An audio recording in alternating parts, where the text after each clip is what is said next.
Bonjour à toutes et à tous. Je suis Delphine Allo, cadre junior à la pharmacie de Sainte-Anne. Et je vais vous présenter ce qu'on a mis en place au sein de la pharmacie dans une démarche d'amélioration continue autour des 5C et 5S. Alors, on a décomposé ces étapes en 5 parties. Une première partie, l'observation et état des lieux. Une partie, réorganisation des équipes, réorganisation des zones de travail et pérennisation des postes de travail. Alors, quand je suis arrivée, j'ai dû observer les agents sur leurs différents postes de travail. J'ai fait un état des lieux de toutes les activités qu'il y avait au sein de la pharmacie. Et j'ai demandé aux agents de me tracer la charge de travail sur tous leurs postes. On a réalisé des réunions et des 5C et il en découlait qu'il y avait un dysfonctionnement au niveau de la formation des préparateurs en pharmacie. Donc, en fait, je reprends. En fait, ce que Madame Lalo Delphine, qui est cadre junior, est arrivée à la pharmacie, a souhaité mettre en place un état des lieux au regard de toutes les activités que nous avions pour constater, voir comment était formé le préparateur au regard de toutes ces activités. Il y avait des outils organisationnels qui existaient déjà au sein de la pharmacie. Néanmoins, si vous voulez, il n'était pas assez développé pour nous permettre de suivre vraiment la formation d'un préparateur sur toutes les activités.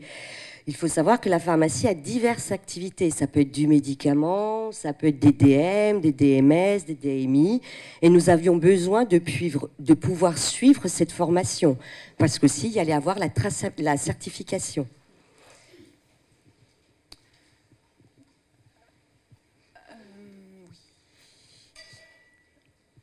Alors du coup, on a réalisé des groupes de travail sur les différents secteurs d'activité et on a revu le plan de formation en mettant en place un livret de tutorat et on a mis en place les réunions 5C. Mis en place des réunions 5C. Ces réunions 5C, on a dû les mettre en place, les pérenniser avec les équipes. Au départ, c'était moi qui les présentais, puis Madame Lalo, ensuite Madame Lambert. Et ces tableaux 5C, on a découvert qu'il y avait des missions de 5S aussi, associées. Donc on a mis en place de nombreux groupes de travail basés sur du volontariat, du chef de service aux agents, avec des pilotes et différents copilotes, avec des comptes rendus au regard des agendas des uns et des autres. Et nous avons mis en place ces groupes de travail tout en lien avec l'amélioration continue, qui a permis de pouvoir compléter et réajuster les documents. On a mis sur les postes des préparateurs référents pour assurer le suivi des préparateurs. Et pour pouvoir aussi les faire monter en compétences. Les préparateurs étaient sur des postes fixes et on a souhaité pouvoir créer une polyvalence. Créer une polyvalence et une polycompétence dans monter en compétence sur les différents postes d'activité. Voilà. Le but étant aussi de mettre en place des préparateurs référents, ce que l'on appelle un préparateur référent, c'est-à-dire qu'un préparateur est référent de plusieurs unités de soins. Quel est l'intérêt d'avoir un préparateur référent? Quelle est sa plus-value dans des unités de soins, donc dans la prise en charge d'un patient? Et l'amélioration continue, les groupes de travail de Madame Lalo avec l'équipe ont permis de mettre en place les préparateurs référents. On s'est aperçu aussi que nos zones de travail n'étaient plus adaptées en fonction de la hausse d'activité et notamment aussi par rapport à l'ouverture du nouveau bâtiment NSA. Donc on a réadapté toute notre organisation On a voulu décharger les postes de cueillette parce qu'ils préparaient des chariots matin et après-midi. Et un poste cueillette, pour vous expliquer ce que c'est, parce que je pense que ça ne vous parle pas, c'est du pur vocabulaire médico-technique. En fait, un préparateur ne gère pas qu'une seule unité de soins. Il va avoir en charge plusieurs services. Donc en fait, le poste cueillette, ce qu'on peut imaginer un poste cueillette, je suis préparatrice, j'ai un poste de travail avec un ordinateur et autour de moi, j'ai ce genre de rangement qui me permet des rangements adaptés aux services de soins. Suivant le service, nous n'aurons pas les mêmes dotations en médicaments, en dispositifs médicaux, en solutés massifs. Donc il faut que le préparateur en pharmacie qui est en charge 3 ou 5 unités de soins puisse avoir à disposition autour de lui les références adaptées aux services de soins. Donc on s'est réapproprié certaines pièces, donc la zone de stockage de médicaments qui était très surchargée, qui contenait les médicaments, des postes de travail, des tas des réserves. Donc toute l'équipe s'est impliquée dans ce réagencement. On a pu commander des travées. Donc ça c'était avant. Vous voyez tout ce qu'il y avait. Voilà. Toutes les travées de médicaments avec des postes de travail qui pouvaient être situés là, tout au milieu. Donc vous imaginez avec des chariots, pour circuler dans ces travées, il y avait très peu d'espace et c'était souvent l'embouteillage. Parce que tous les préparateurs, au même moment, ont les mêmes besoins, puisqu'après, ils se déploient pour aller dans les services. Donc du coup, on a réattribué la pièce de stockage des médicaments en une seule fonction et pour favoriser déjà une meilleure circulation, sécuriser aussi l'administration des médicaments, pouvoir ranger et mieux gérer nos stocks. On a diminué certains stocks. Oui. Donc en fait, si tu pouvais revenir, je te prie de m'excuser. Donc en fait, je tenais la mise en place, ça a été vraiment un moment de partage et d'échange où on a bien ri, on s'est fait un bon petit repas après. Du chef de service à l'agent de service, tout le monde a mis à la main à la pâte et ça a été un petit moment où on a bien plaisanté. C'est aussi utile, ça permet de créer aussi une petite cohésion d'équipe. Pardon. Alors en même temps, on a eu aussi le déménagement du préparatoire que vous voyez sur cette photo. C'est pareil, du coup, on s'est réapproprié les pièces qui ont été vidées et on a pu mettre en place des nouveaux postes de cueillette que vous voyez sur la droite. On a essayé de récupérer du matériel auprès de la rotonde. Alors c'est un endroit qui recentralise tout le matériel que les unités ne se servent pas. Et avant de pouvoir passer des commandes pour pouvoir continuer notre fonctionnement, on a continué la dynamique.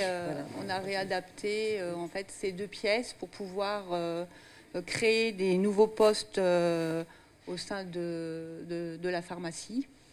C'était se réapproprier notre environnement de travail pour voir aussi que les préparateurs puissent avoir un environnement de travail beaucoup plus confortable pour pouvoir travailler. Ils ont vraiment participé, ils sont venus avec des maîtres laser, nos professionnels. Ce sont des médico-techniques, ne l'oublions pas. Donc ils sont venus avec des maîtres laser pour venir calculer aussi. Nous avons fait aussi appel à un ergonome pour nous aider aussi à construire nos pièces avec nos professionnels.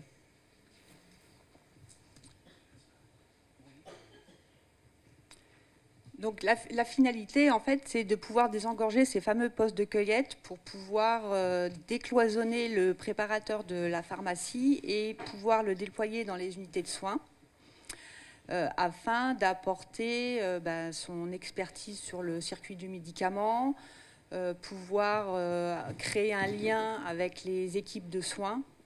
Parce que c'est vrai que le préparateur, les médico-techniques sont souvent cloisonnés au sein de la pharmacie et même s'ils comprennent l'utilité de suivre les services et de pouvoir apporter leurs connaissances, on avait besoin de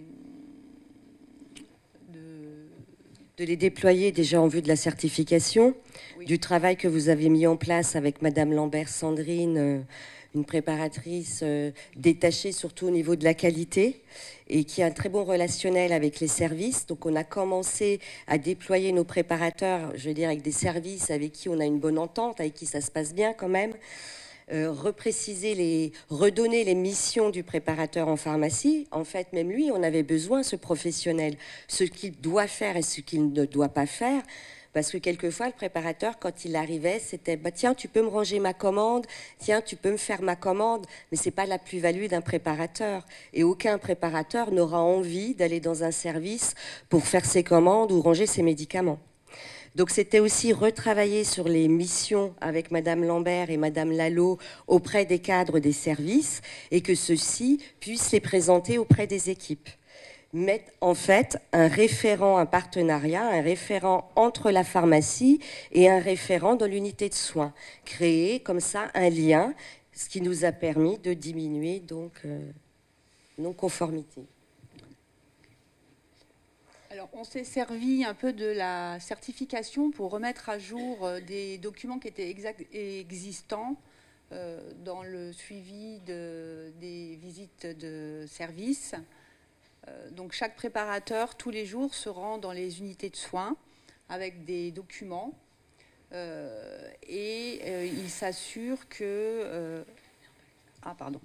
Et il s'assure des bonnes pratiques qui sont effectuées dans les services de soins. Donc, à partir de là, j'ai un retour que l'on... On a différents items qui sont complétés par le préparateur concernant la tenue du poste de soins, du chariot du médicament, du réfrigérateur. Que doit-on trouver dans un réfrigérateur ou pas?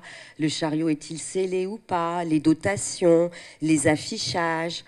Peut-être quelque chose qui vous semble anodin, tout le monde a été confronté à un moment donné dans sa vie à un traitement sous forme orale, une forme galénique orale liquide, avec une pipette.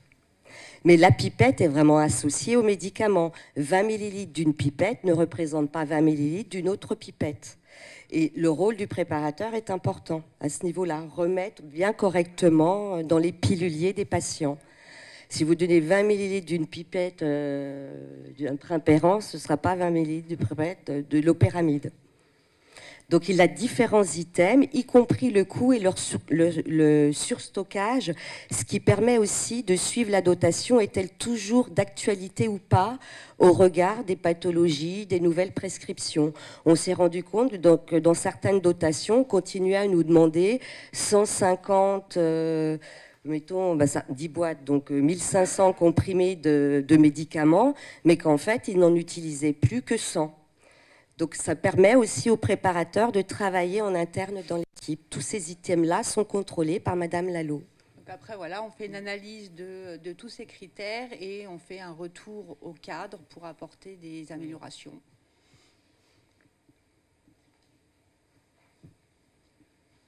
Voilà. Et donc, pour boucler la boucle, on va refaire un bilan de tout ce qu'on a mis en place et continuer dans cette démarche avec toute l'équipe pour le bien-être du patient et pour notre équipe aussi. Voilà. Et je voulais remercier toute l'équipe, que ce soit la pharmacienne, chef de service, les pharmaciens, la cadre, les services support, la direction des soins qui a pu nous permettre de mettre tout ça en place. Merci.